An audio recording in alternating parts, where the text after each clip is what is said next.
The Wellness Revolution starts now.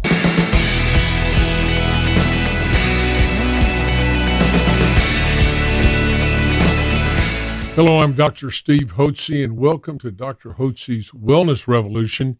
Today, we are pleased to have a wonderful guest to interview about her work with the Foundation for Life. Emily Ponte, thank you for joining us Doctor, today. thank you so much for having me today. Emily Ponte is the Executive Director of Foundation for Life, which was established in 1976 as a way to provide help for young women who were having problem pregnancies. And as you recall, in 1973, the Roe v. Wade decision legalized the killing of unborn children in the womb across all times, at all points. And of course, there was a big reaction to that in the pro-life movement, which gave birth to the pro-life movement, of which Foundation for Life is been a very intricate part of the movement here in Houston and across Texas and even across the nation.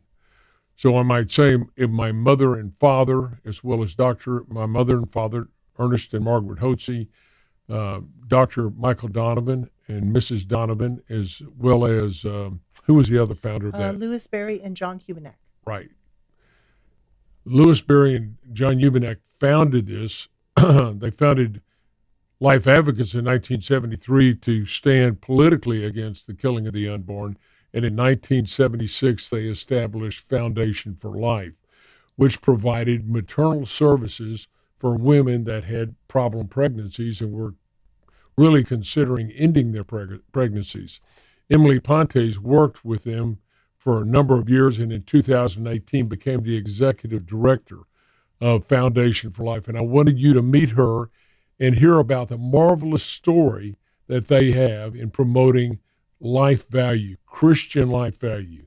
As you know, as Christians, we believe all individuals are created in the image and likeness of God, and because of that, they have dignity, and we must respect that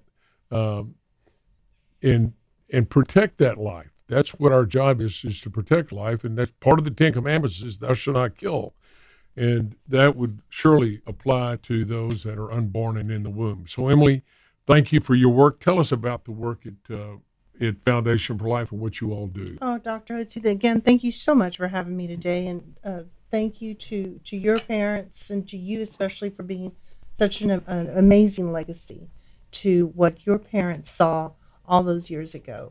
And what they did was they saw the humanity, they saw the dignity of the person. They started with the grassroots, and as I was explaining earlier, every time someone would come up to them, I know someone, or I'm going through this, can you help me? And the organization evolved and created the first maternal assistance program. And tapping onto what you just said, we see the face of Christ in every person we meet. I mean, that end of story, that is what we see, no matter what we see, because, this is a very dark age. It's a very dark age. It's a very dark culture. So that actually seeps into how a person lives their life and the people they come into contact with. But it doesn't matter. Like you just said, every person, we're all made in the image and likeness of God. We all have dignity. We all have worth. And that's who we see, the face of Christ. And we hope that they see the face of Christ in us. So we're their sounding board. We listen to what's going on. How do they hear about Foundation for Life? Googling. It's this new generation, what they're doing. They're in such a dark place. They're in such a dark place, a broken heart, broken relationship. They've been kicked out of their home, human trafficking, sexual, domestic violence, you name it. We see the whole gamut of human emotion and the worst another person can do to another. And so they're Googling, and our number pops up. And it's probably because we're one of the oldest in the city. So whatever they're typing in, our number pops up, and they call. I want an abortion. Or this is what happened. How can you help? So what the team does is they just talk them through and get them to the point that they can actually hear and say, look, this is the service. These are the services we provide. They're all free. thanks to the donations of the community, your support, and we couldn't survive without it. That's what keeps our doors open. But it's like, look, these are the what we provide: free pregnancy tests, free ultrasound, free maternity and baby items for little ones up to the age of 3, and just a place of non-judgment, just so you can come and talk to someone. And they come, and they just start unraveling. They just start talking. They just start, like, it's like peeling back an onion. If it's one layer, then you get to the other. And it's never about the pregnancy. It's never about the little one. It's always what they're going through. And then they themselves will say, I know I'm not living the right way. I've made really bad decisions. I'm not going to keep, I don't want to have an abortion. I'll keep the baby. And then some are in a dark place, and they walk out the door, and we just hope that the seed that has been planted something will come. Something will come out of it. And do we win everyone? No, we don't.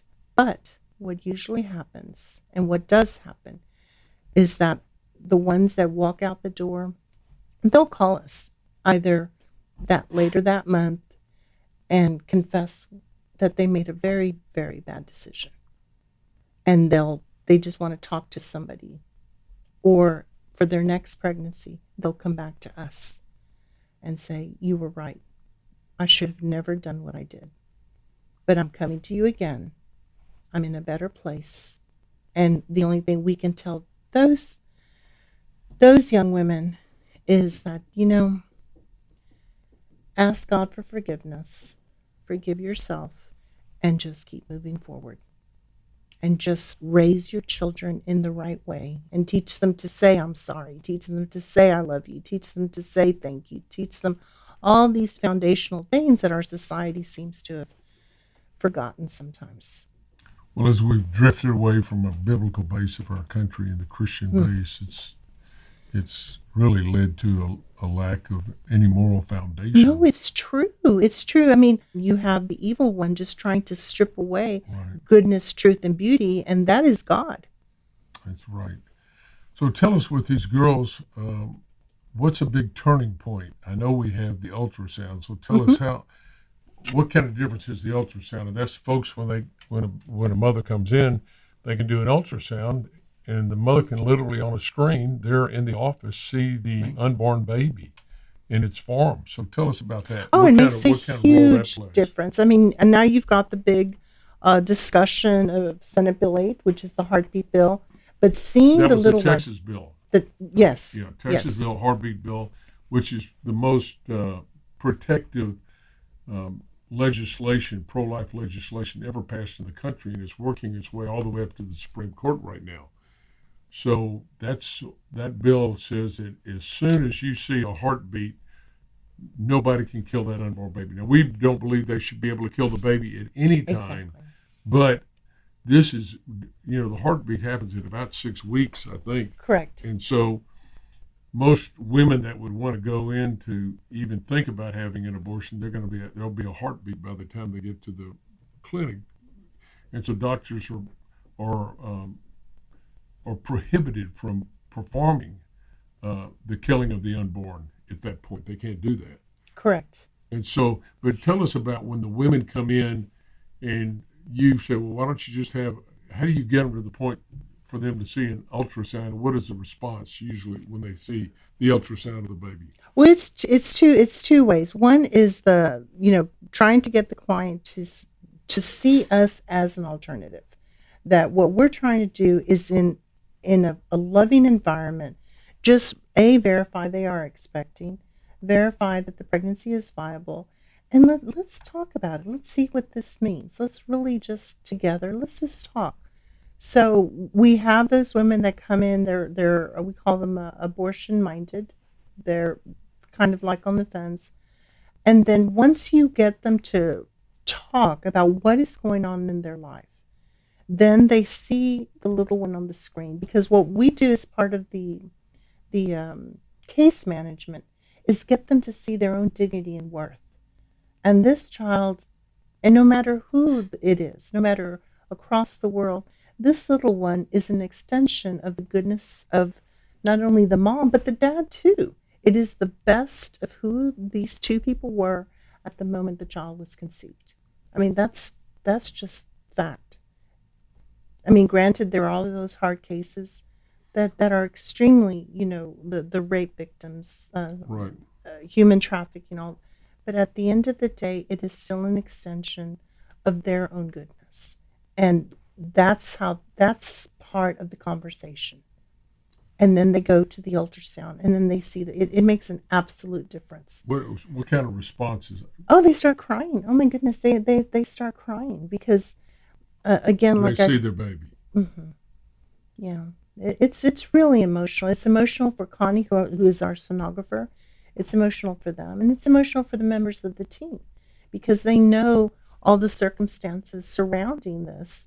And we were talking about, you were mentioning the SB 8, Senate Bill 8. I wrote something for our supporters that I'm hoping that this bill becomes a real conversation. I mean, we've gotten to a point that as a society, as a culture, that abortion is seen as a contraceptive. And it's not.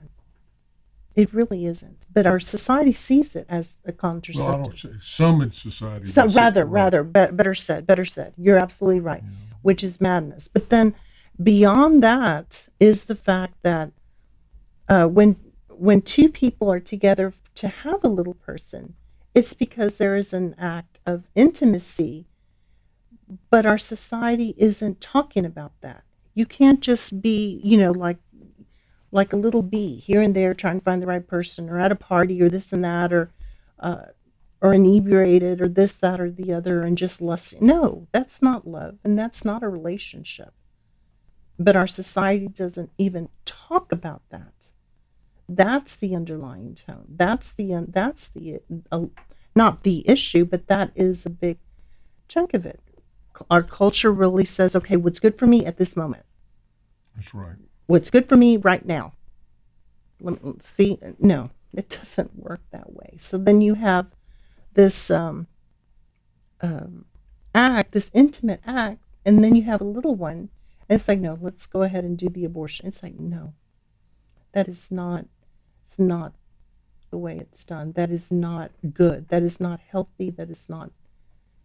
What percent of the women coming in there have been sexually trafficked? Oh my goodness, we have. I should have had those numbers. We have quite a few. I wouldn't say it's a high number, but we've had them. We've actually had them. We've had a client. We've had several clients who have come in. They. It's the oddest thing. You have this administration but we won't get into that. There, we're talking about root causes. You have clients whose families, because they happen to be the prettiest girl in town. If you can, I know it's kind of like beyond how we think as Americans, but you have the prettiest girl in town that catches the eye of the drug cartel, or the leader of the city who isn't a very nice person. So we've had that where the families actually will send that girl over here to save them. But in order to get here, they have to basically go and meet some really unsavory, horrible people that are more abusive than what they're leaving down there. So it's really very sad. We've had those cases. We have people that they're working here, they're living here, and they bring their little ones who are now older, and they bring them over, and they get attacked on the way over. And so they come to us because Are you seeing more of that now? Yes, absolutely. We had when we had the border crisis early in the year, the hospitals and clinics were giving Foundation for Life as a resource. So we were having a ton. When I say a ton, more than 100 calls a day from clients who had seen our name and number, that had been given our name and number from the hospitals and were clinics. most of these Hispanic? Oh yes, they were directly from coming across the border. Yeah. And they were calling because they had unwanted pregnancies, or they were pregnant, or It thought was both. They thought they were expecting, or they were pregnant, or they needed maternity and baby items because they were already expecting that, which is why they were across the border. Mm-hmm. Yeah, this whole issue across it's a tough one because you're talking about the dignity of each person made in the image and likeness of God, but then you have people that abuse what that even means Mm-hmm. and exploit what that means. And so it's a really hard conversation.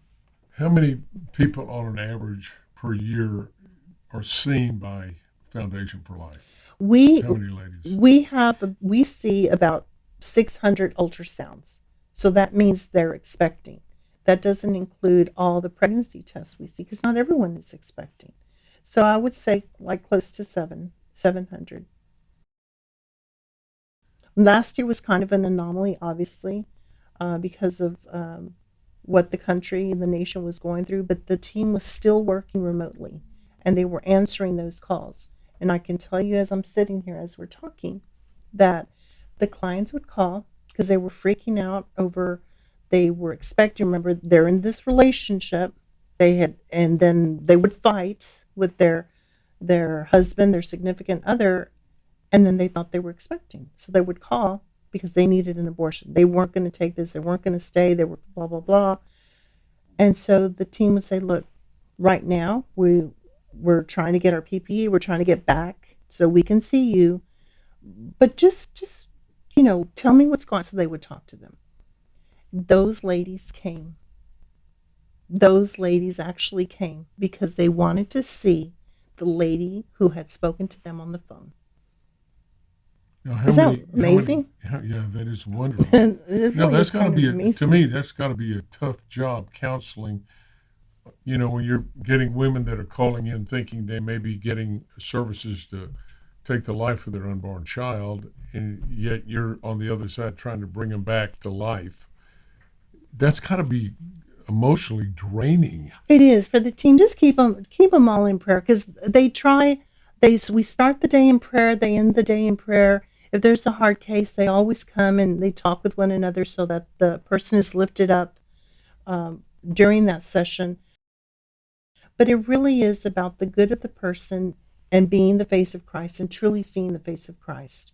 And it is draining because you hear the worst Mm-hmm. of the worst. We had a grandmother. Well, I'll just share this with you. The daughter was 7 months, but they didn't know that she was expecting. They were furious. They didn't even know, but the grandmother was calling. My team lead got her to agree to an adoption. So in 3 days, the little one was placed. Isn't that amazing? That is. I mean, wonderful. all this kind of work, it truly um, is God's work, and I can't thank you enough for the gift of your parents because you're talking about 73, 74, 76. That's a long time ago to have that kind of vision, to see the need to actually deal with these direct client services. Right now, so tell us if someone would like to support the work, and this helps. I presume that there are the counselors. We pay them. They're on salary, right? Yes, yes, So, we're which yes. you'd expect to. So we're supporting the work by supporting the counselors, you and the directors and the people that run the organization. Plus, we supply all kinds of Diapers, maternity clothes, clothes for the little ones. Our Mom and Me coordinator, Melba, makes sure that there's clothes and things for the older children because it's never just the newborn. That's the crisis, that they have other children who are older, that they're living hand to mouth. So she tries to have things for them too. they have cribs and mattresses Yes, and all yes, that, all those things, and diapers, strollers, formulas and all that for the kids. for sensitive tummies. Right. Because a lot of our clients don't realize that because they have some of them have WIC, which is a state program, but it's a particular formula, And some little ones, their little stomachs don't like it. So it has to be sensitive, but that needs a doctor's prescription. So we try and get them to that point. It's just a matter of encountering the client, the man, the couple, and just seeing them where they are and saying, at the end of look how amazing you are. You are here. There will never be anyone before you. There will never be anyone like you after. That's it. You are you. And that's what makes you special. So once they see that about themselves, then they begin to see the miracle that is the little one they're expecting. For those that are listening that would like to participate with Foundation for Life, how would they do that? Oh, thank you. It's they can go to our website, foundationforlife.org, Foundation for Life, all one word, .org, or give us a call at 713-682-5433. And we'll put that on the screen, so look on your screen and you'll be able to see how to be able to contact Foundation for Life. And I want to encourage each one of you here as we approach the holiday season, Thanksgiving, Christmas, and going into the new year, consider making this part of your giving program, a tithing program, to help those in need. And I would highly recommend you doing that, and I know you'll be blessed when you do that. Go to the website, look at the work of Foundation for Life, and join with me. I've supported Foundation for Life, I guess, as long as I can remember. It's since you were a little guy, and then as you got into college, you were helping your mom at the, Right. Yes. So it's an extension of our family's heritage to help in the Foundation for Life. And I'd like to invite you to join us in supporting Emily Ponte and all the wonderful people at Foundation for Life. Where are you all located, by the way? We're located off 290, between Mangum and 34th, literally in back of Captain Benny's. Those are the directions.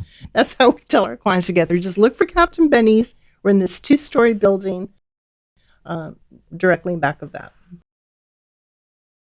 That's us. Thank you again for your work. And Thank God you, bless sir. you, Thank you Emily, so much. And thank you for joining us today. Thank you, Dr. Hotze. Physicians Preference Pharmacy is a compounding pharmacy specializing in custom-made prescriptions made especially for you right here on site in our compounding lab. Compounded medications offer a unique solution because you're not one size fits all, and we believe that your medication shouldn't be either. You may require a dose to be made that is not commercially available, or you might even be allergic to an inactive ingredient in a medication, which may present a barrier to treatment for you and requires it to be made without that bothersome ingredient. Your body has unique needs, which means that you deserve a customized approach. So if your medications aren't helping you feel your absolute best, then consider speaking with your doctor about having your medications compounded today.